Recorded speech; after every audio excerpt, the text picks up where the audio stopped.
do right and wrong change over time or with culture?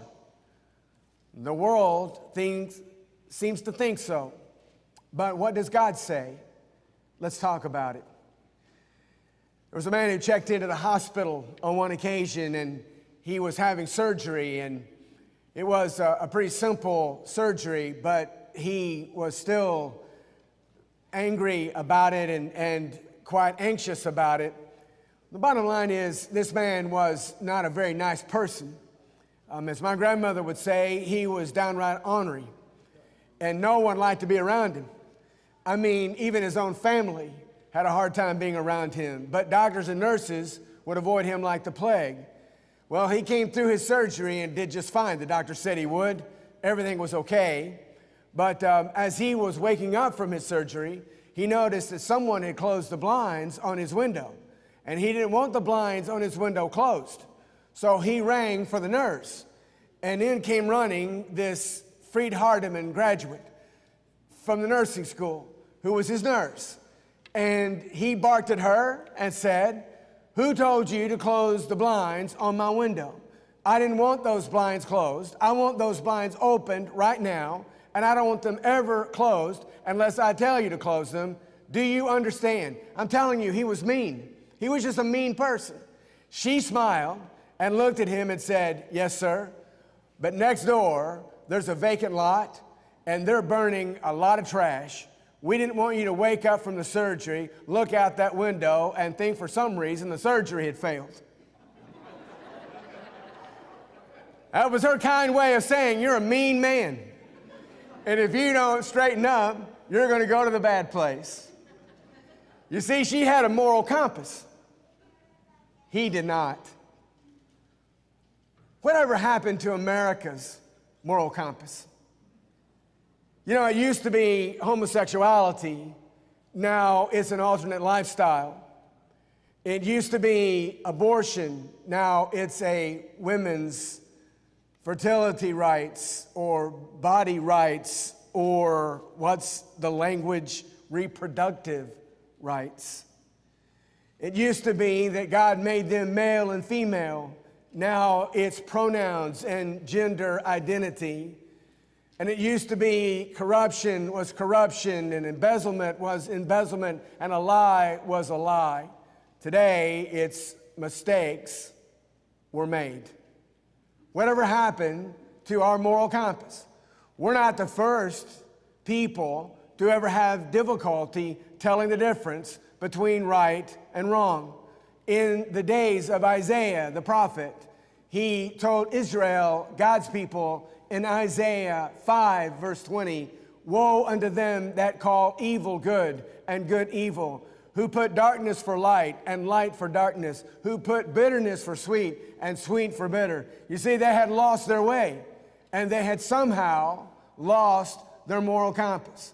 We live in a society today in the midst of a culture that's been described as postmodern. And what that simply means is there are no absolutes. But stop and think about that. Is that not an absolute? There are no absolutes? That is an absolute. It's an oxymoron. But that's the world we live in. It's so confusing. And so truth is relative. And truth for me may not be truth for you.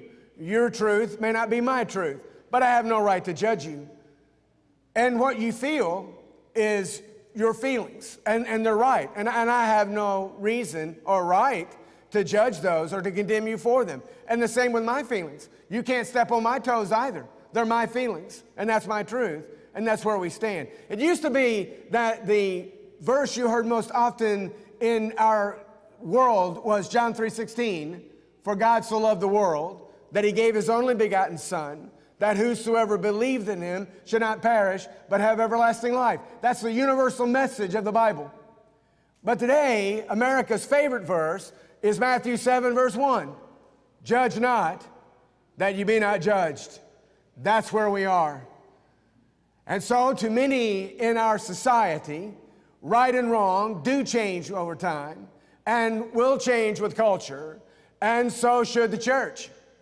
And so many people rationalize what they're doing in their personal lives or in their spiritual lives by simply saying, well, that's what they did then, but that's not necessarily what we have to do now. I know that's what they called it then, but this is what we're going to call it today.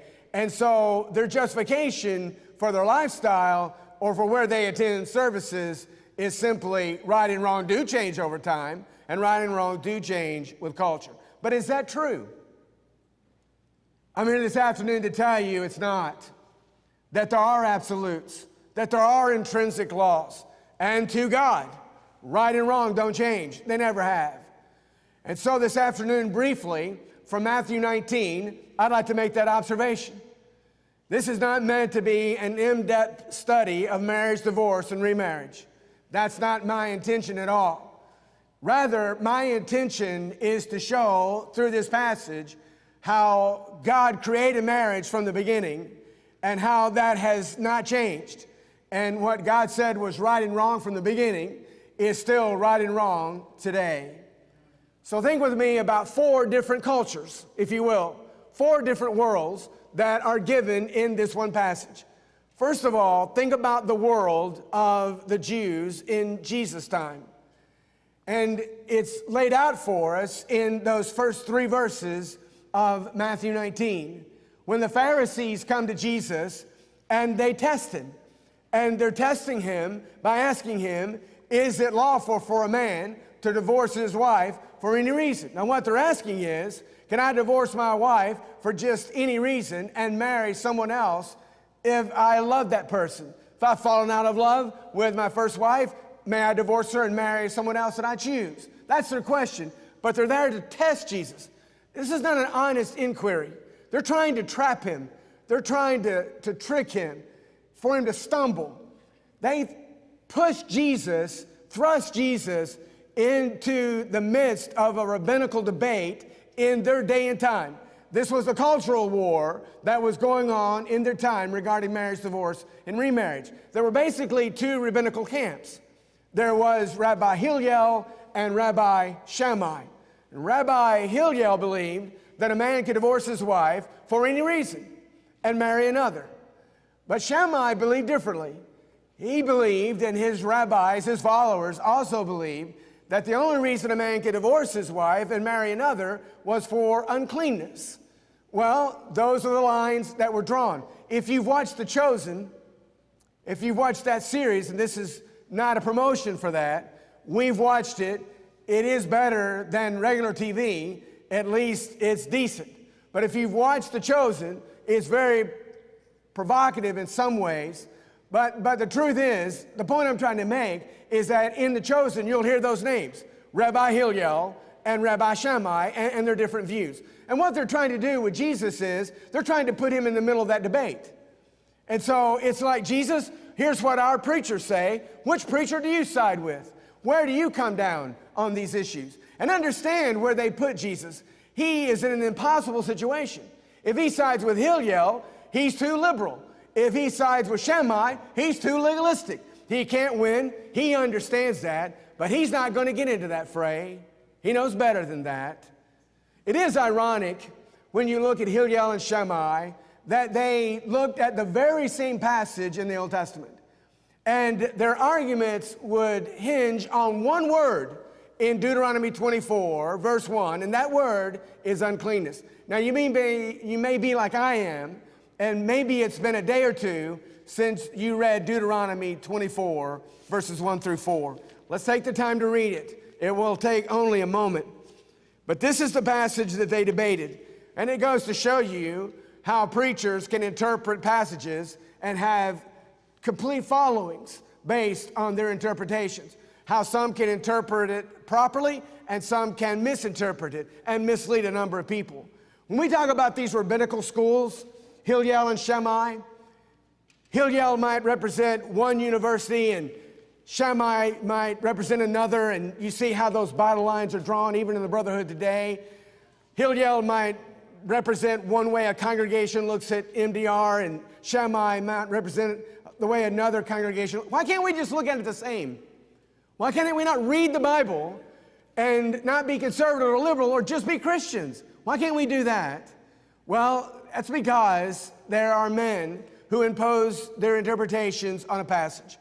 Deuteronomy 24 says simply this: when a man takes a wife and marries her, and it happens that she finds no favor in his eyes because he has found some uncleanness in her, and he writes her a certificate of divorce, puts it in her hand, and sends her out of his house. When she has departed from his house and goes and becomes another man's wife, if the latter husband detests her and writes her a certificate of divorce, puts it in her hand, and sends her out of his house, or if the latter husband dies, who took her as his wife, then her former husband who divorced her must not take her back to be his wife after she has been defiled. For that is an abomination before the Lord, and you shall not bring sin on the land which the Lord your God is giving you as an inheritance. First of all, let me point out, this passage is not saying you can divorce your wife for any reason and marry another. Now, that's the way many of the Jews in Jesus' day interpreted this passage. That's the way a lot of people look at it now. And a lot of people refer back to this and say, well, there you go. You can do it. But this is not giving men a permission to divorce their wife for any reason and marry someone else. The reason is very specific. The reason is uncleanness. Now, what does that word mean? In the New American Standard Version, is some indecency. The Hebrew word, and this is why the New American Standard Version follows that line of reasoning, the Hebrew word says the nakedness of a thing. The nakedness of a thing.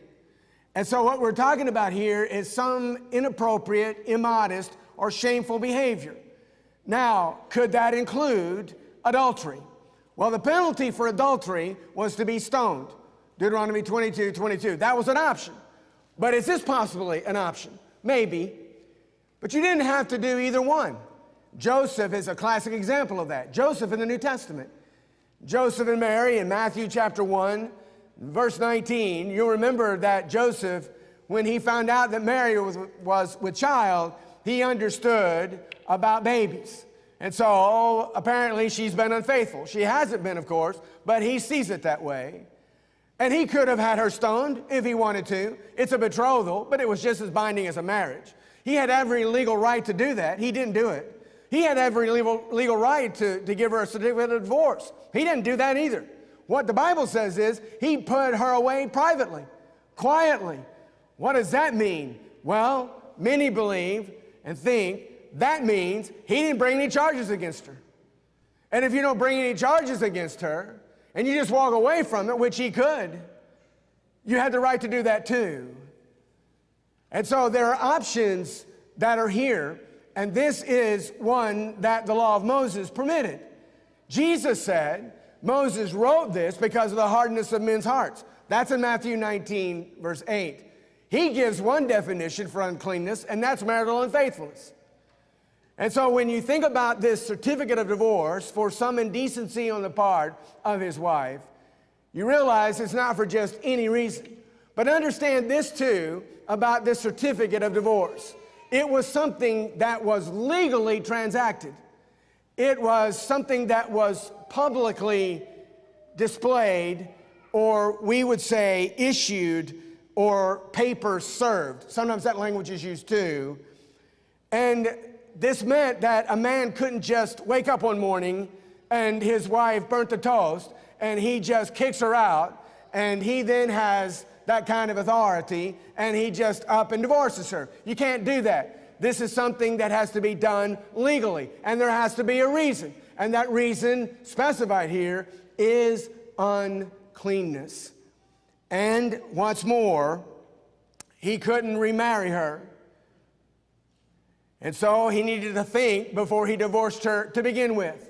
Because if he changed his mind, if he regretted his choices and wanted her back, he couldn't get her back. Kind of like Xerxes in the book of Esther, who dismissed Vashti and then regretted it and wanted Vashti back but couldn't get her back. So this man needs to think before he acts. Because if he presents her with this certificate of divorce, he cannot remarry her. Now, that's not the way it is in the New Testament. And it is possible for that reconciliation to occur. And that's the one marriage God acknowledges. But in the Old Testament, it's a little bit different, and there's teeth there, so you need to be sure.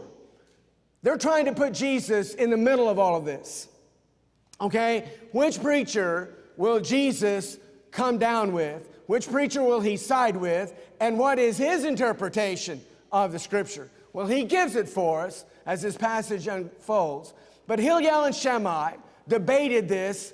Can a man divorce his wife for any reason and marry another? Based on this one passage and based on one verse and one word in that verse, the word uncleanness. Again, think about the way Jesus interpreted Deuteronomy 24. That's the one that counts. Secondly, think with me about the world of Adam and Eve, the culture, if you will, of Adam and Eve in the Garden of Eden. When they put Jesus in the midst of this debate between these rabbis, what does Jesus say in verse 4? And he answered and said to them, have you not read that he who made them, what? At the beginning, made them male and female, and said, for this reason shall a man leave his father and mother, and shall be joined to his wife, and the two shall become one flesh. So then they are no longer two, but one flesh. Therefore, what God has joined together, let not man separate. Please note this, Jesus didn't come down with any preacher of his day. He sided with his Father, and he went back to the beginning. So in the days of Adam and Eve, God gave his law in Genesis 2, verse 24. Jesus quotes it nearly verbatim. For this reason shall a man leave his father and mother, and shall be joined to his wife, and they two shall be one flesh. Or, as one college student put it, you leave, you cleave, and you weave. Two into one. But God's design for marriage from the very beginning, one man for one woman for life. And Jesus did not move away from that ever in his ministry, and certainly not here when he was on trial before the religious leaders of his day. He didn't back down. He didn't side with Hillel. He didn't side with Shammai. He sided with God, his Father. And Jesus was amazed at their illiteracy, spiritually speaking. They didn't know their Bibles. They didn't even know the beginning of it all, creation and how God had created marriage. They had fallen so far. They had so changed right and wrong over time, and with each culture, like a ping pong game, they didn't even realize what a marriage constituted. Can you remember several years ago, our President Bush, got on national television and defined a marriage for the American people? Remember? It's between one man and one woman for life. It's not between a man and another man or a woman and another woman. It's between a man and a woman for life. He felt the need to do that. That's fundamental, isn't it? Isn't that intrinsically right? Right and wrong don't change. They hadn't changed. And may I suggest to you, this is the patriarchal age. Adam and Eve, the birth of the patriarchal age that would run through Joseph prior to the law of Moses.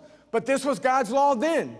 Well, if you fast forward to the days of Jesus in the first century, what was God's law? Was it not the same? Is that not what Jesus said? Did Jesus not tell us right and wrong don't change over time, nor will right and wrong change with the changing of culture? Well, what about the days of Moses? What about the culture of Moses? You see, Moses was their big gun. They had brought up this rabbinical debate, and I think Jesus set them back when he literally went back to the beginning. So they retort in verse 7, then said to him, the Pharisees said to him, why then did Moses command to give a certificate of divorce and to put her away? Underscore the word command. That's what they said. Jesus corrected them because they were theologically wrong, biblically, scripturally wrong. He said to them, Moses, because of the hardness of your hearts, permitted you to divorce your wives, but from the beginning it was not so. What from the beginning was not so? that a man could divorce his wife for any reason and marry another? That's the question that's on the table. But to answer it, even through the Mosaic age, it was true what God had said from the very beginning, that a man and a woman were to be married for life. One man for one woman for life. And so, Jesus, in correcting them, tried to reason with them if he could. And when we tried to wrap our minds around this conversation, and they use the word command, and Jesus uses the word permit, an illustration might help. From Matthew 3, verse 15, when John was asked to baptize Jesus, and he couldn't understand it, and it was Jesus who said, "Thus it behooves us, or it is permitted to be so, to fulfill all righteousness." So it behooves us to fulfill all righteousness. In other words, to do what's right, but the idea, it is what God is permitting now with John and Jesus. And this idea of this certificate of divorce that occurred during the days of Moses was something that God did not command, but permitted. And he permitted because of the hardness of men's hearts. Think about this. Women could not divorce their husbands. If you read the old law, a husband could divorce his wife, but not the other way around. In Mark 10, in the companion or parallel passage to this one, it is possible under Roman law for a woman to divorce her husband, but not under Jewish law. Only a husband could divorce his wife. Can you say abuse? Can you say taking advantage of that situation? And can you think of looking at women as a little bit nothing more than an object? And when they were done with them, they just discarded them and would get another. And the reason that God said you cannot remarry her is that Jesus, or God in the Old Testament, did not want disposable marriages like we have today. Disposable marriages, like a disposable razor or disposable diaper. You get tired with it, you're done with it, just throw it away, get you another one. God did not want that. He claimed that was an abomination on the land. And that caused great sin in his eyes. So it's permitted so in the baptism of Jesus. That's the language that's used by God Almighty. It was permitted, but it was not commanded. And that would end, of course, with the end of the law of Moses. And so you have in the patriarchal age with Adam and Eve, Jesus going back to the beginning. Now you have in the Mosaic dispensation, again, you have the words from the beginning. Jesus goes back to the beginning and tells us what right and wrong look like. They don't change over time. They don't change with culture. One man marries one woman marries one man. It's for life. That's the law. That's right and wrong. And Jesus does not vary from that at all. I've often heard it said, maybe you have too, that when you deal with Matthew 19 or you deal with Deuteronomy 24, really any passage, some people have said to me, well, Matthew 19, I understand that, David. I understand what you're saying, but that was written to the Jews. That wasn't written to us. Okay, let me ask you something. How many Jews were present in the Garden of Eden? How many Jews were there in the beginning when God laid down his law for marriage? And I've heard people say, well, David, that's a good passage, and I understand what you're saying, but that was written to Christians. That's not written to us, as if to justify divorce and remarriage. Let me ask you something. How many Christians were there in the beginning? In the Garden of Eden, when God united Adam and Eve, when he literally walked Eve down the aisle and presented her to Adam. You see, right and wrong don't change over time. And right and wrong don't change with culture, no matter how we might try to justify it. And then finally, there is the law of Jesus today. The Christian age, if you will. And Jesus makes it very clear, doesn't he? In verse 9, and I say to you, whoever divorces his wife, except for sexual immorality, that's the language our Lord used, and not uncleanness. And whoever marries her who is divorced commits adultery. And so when Jesus says, but I say unto you, that ends all discussion. Earlier in Matthew 5, 27 and 28, you'll remember Jesus said, you have heard that it has been said of old, thou shalt not commit adultery. But I say unto you, that whosoever looks upon his wife to lust, or looks upon a woman to lust after her, hath committed adultery with her already in his heart. So they may be saying one thing, they may be teaching one thing, they may be interpreting the scripture in one way, but Jesus said, but I say to you, in other words, he was God in the flesh, he was the Son of God, he did have the right interpretation of the scriptures, he wrote the scriptures. So yes, he does. But when he says this, that puts an end to any discussion between Hillel and Shammai. That puts an end to any reference to the patriarchal age or the Mosaic law. Now we're under the law of Christ. Galatians 6 verse 2. And here it is, spelled out for us so very clearly. But it's not different. It's not different at all from the very beginning, where a man is to leave his father and his mother and is to be joined unto his wife, and they two shall be one flesh. Right and wrong don't change over time, and they don't change, it doesn't change with culture. Do you think the disciples got it? Do you think they understood what Jesus was saying? They did. Look again at how they responded.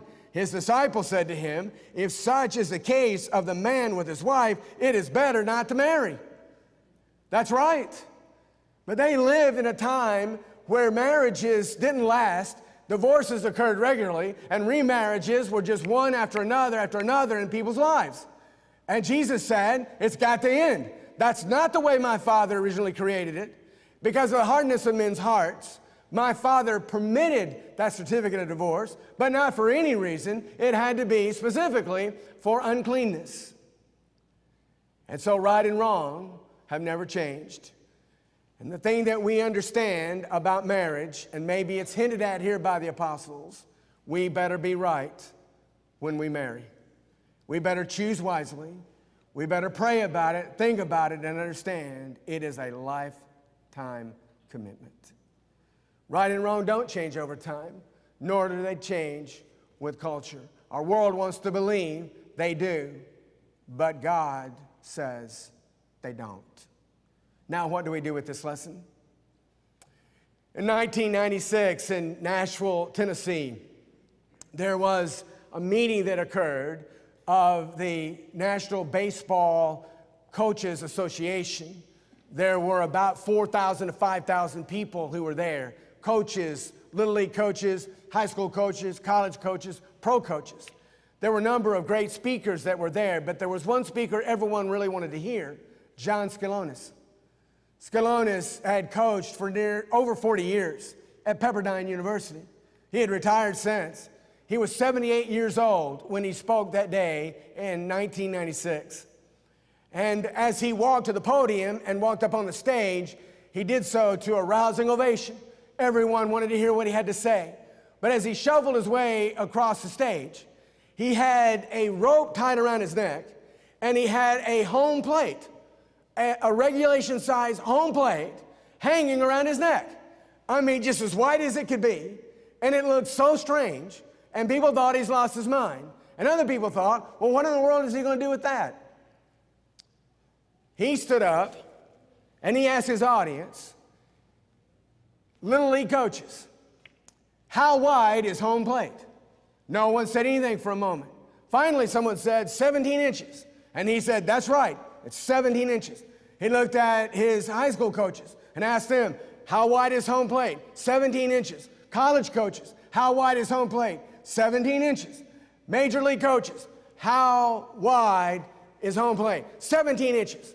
And then he barked out and said, what do you do with a pitcher in the major leagues who can't throw the baseball over a 17-inch home plate?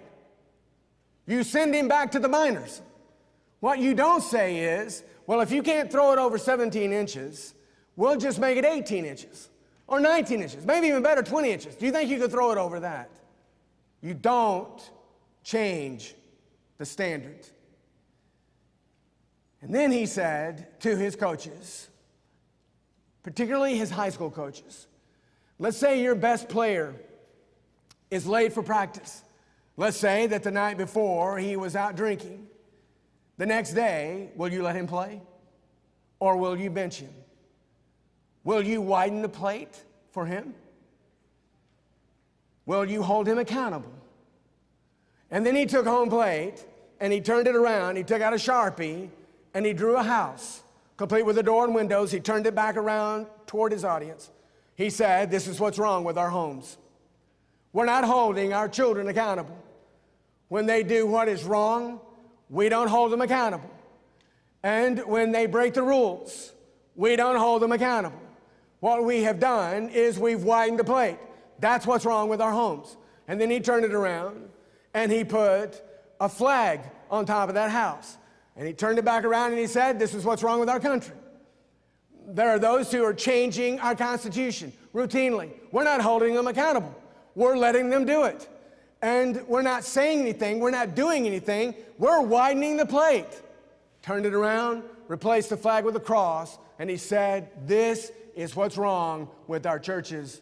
We're not holding people accountable to God's law, to God's book. We're just simply letting them get away with this and get away with that. Right and wrong don't seem to matter anymore. We have simply widened the plate. Please, he said, don't widen the plate.